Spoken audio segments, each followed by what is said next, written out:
नमस्कार बंधुरा आमार आरो एकटी नतून रेसिपिर भिडियोते आपनादेर स्वागत जानाई। आज आमी आपनादेर साथे शेयर करते चलेछि झिंगे आलू पोस्तोर रेसिपि।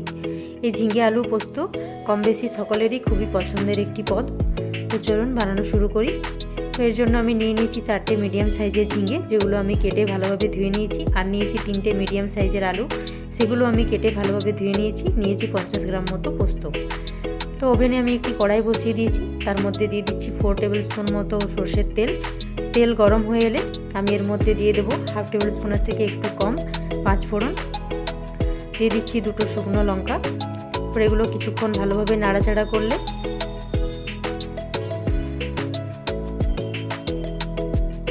যখন 5 फोड़নের একটা বেশ ভালো গন্ধ আসবে তখন আমি এর মধ্যে আগে থেকে কেটে রাখা আলুগুলো দিয়ে দিচ্ছি।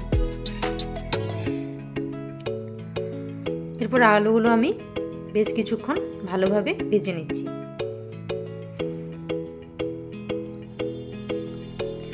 আলুগুলো ভাজা হতে হতে আমি এদিকে পোস্তটা বেটে নিচ্ছি। তো আমি এখানে শিলে পোস্তটা বেটে নিচ্ছি, আপনারা চাইলে মিক্সিতেও বেটে নিতে পারেন।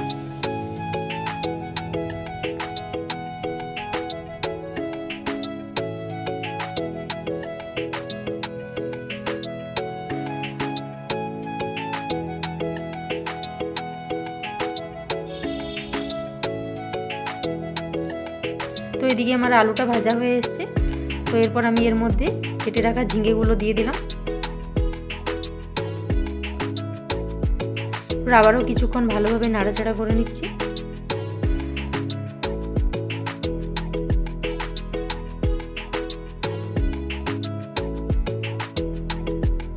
দিয়ে দিলাম 4টে কাঁচা লঙ্কা, আর দিয়ে দিলাম খুবই অল্প পরিমাণে হলুদ আর স্বাদ মতো লবণ।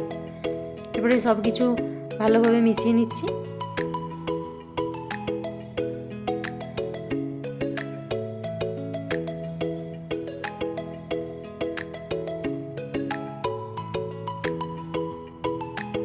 এরপর আমি এটিকে ঢাকনা চাপা দিয়ে 5 থেকে 7 মিনিট মতো রেখে দেব।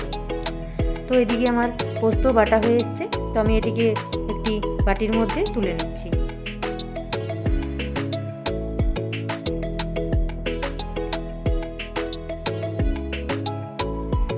7 মিনিট পর আমি ঢাকা খুলে নিচ্ছি।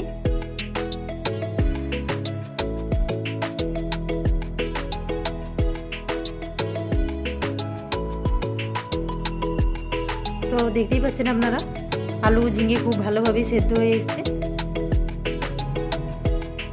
এরপর আমি এর মধ্যে পোস্ত বাটা দিয়ে দিচ্ছি। আবারও কিছুক্ষণ ভালোভাবে নাড়াচাড়া করে নিলে রেডি হয়ে যাবে আলু ঝিঙের এই পোস্তর রেসিপিটি।